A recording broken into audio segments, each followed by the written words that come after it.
আন্দোলনকারীদের দাবির মুখে বাধ্য হয়ে কেন্দ্র শিক্ষামন্ত্রীর পদ থেকে ধর্মেন্দ্র প্রধানকে সরিয়েছে মোদী সরকার। কিন্তু সেই পদক্ষেপ কি আদৌ শাস্তিমূলক নাকি স্রেফ চোখে ধুলো দিতে?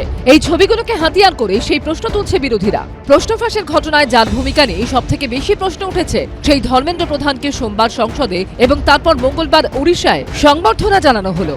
आपको नहीं लगता कि शर्मनाक है किन परिस्थितियों ने इन्होंने इस्तीफा दिया और फिर उनका यहाँ पे स्वागत हो रहा है जैसे कोई सुपरस्टार का आगमन हो रहा है?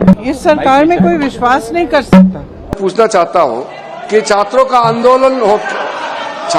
आंदोलन के बाद सरकार उनका बात सुन के पार्लियामेंट में बिल लेके आता है, ये अच्छा है, या जो आंदोलन होता है तो उसको कुचलने के लिए देश में इमरजेंसी लगा देता है, वो अच्छा बता दीजिए। नीट कांडे देशजोড়া আন্দোলনের মুখে বাধ্য হয়ে শনিবার কেন্দ্রীয় শিক্ষামন্ত্রীর পদে ইস্তফা দেন ধর্মেন্দ্র প্রধান। এরপর সোমবার প্রথম সংসদে আসতেই তাকে স্বাগত জানান বিজেপির বেশ কয়েকজন সাংসদ। তার মাথায় পাগড়ি পরিয়ে দেওয়া হয়। এর রেশ কাটতে না কাটতেই মঙ্গলবার নিজের রাজ্য ওড়িশায় ফেরেন ধর্মেন্দ্র প্রধান। বিমানবন্দরে নামার পরেই ওড়িশার সম্বলপুরের বিজেপি সাংসদকে উত্তরীয় পরিয়ে দেওয়া হয়। আন্দোলনের চাপে যখন ইস্তফা দিতে হলো, প্রথমে তো বলেছিল ইস্তফা দেবেন না, তো সেই ইস্তফা যখন দিতেই হলো তো তখন তো কেন্দ্রীয় সরকারের মুখ তো পুড়েছে। যারা চাইছিল না ইস্তফা, যারা নতুন প্রজন্মকে দমন পীড়ন করতে চাইছিল, তারা ধর্মেন্দ্র প্রধানজিকে সম্বর্ধনা দিয়েছে, এই করেছে ওই করেছে, তাদের ব্যাপার। ধর্মেন্দ্র প্রধান যেটা করেছেন বৃহত্তর স্বার্থে এবং একটা ছাত্র সমাজের আন্দোলনের প্রতি একটা মান্যতা এবং সংবিধানের প্রতি দায়বদ্ধতা থেকে করেছেন। সেই ক্ষেত্রে তাকে অপরাধী বলে চিহ্নিতকরণের যে কাজটা করা হচ্ছিল সেখান থেকে তিনি অনেক অনেক যোজন দূরে। সব মিলিয়ে ধর্মেন্দ্র প্রধানের ইস্তফার পরও তাকে ঘিরে বিতর্ক থামছে না। বিজেন্দ্র সিংহ, আশাবুল হোসেন ও দীপক ঘোষের রিপোর্ট, এবিপি আনন্দ।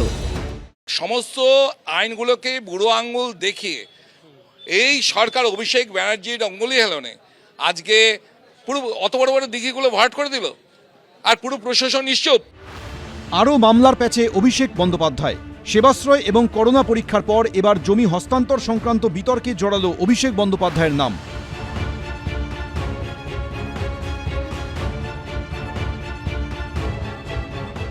অভিযোগকারী বিজেপি নেতা অভিজিৎ দাস ববি।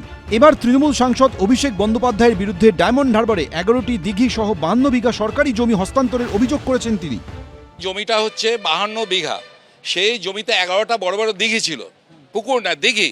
সেখানে ক্লজ ছিল যে ফ্যাক্টরিগুলোতে এক্সটেনশন করতে পারে, কিন্তু কখনো কমার্শিয়াল কাজে করা যাবে না। অভিষেক ব্যানার্জি 2014 সালে এমপি হওয়ার পর 2016 সালে একটা মডিফাইড ডিড তৈরি হয়, সেখানে ক্লজগুলোকে কেটে দেওয়া হয় এবং ওখানে লেখা হয়, যেখানে লেখা ছিল যে ফ্যাক্টরির জন্য এক্সটেন্ড করতে পারবে, তো সেখানে লিখে দেওয়া হয় যে কমার্শিয়াল পারপাসে ইউজ করতে পারবে, বিক্রিও করতে পারবে। অভিযোগের পক্ষে বিজেপি নেতা হাতিয়ার করেছেন এলাকায় বেশ কিছু স্যাটেলাইট পিকচার। 2013 সালে এপ্রিল মাসের 30 তারিখ তখনও পর্যন্ত দিঘিগুলো ছিল। এটা হচ্ছে 2014 সালের স্যাটেলাইট ছবি। সেখানটায় বসে বসে এই যে 2016 সাল দেখুন, তখনও পুকুর ছিল, তখন ভরাট সবে শুরু করেছে এগ্রিমেন্টটা করার পর অক্টোবরের। এইটা দেখুন, এই 2024 সমস্ত বিল্ডিং তৈরি হয়ে গেল।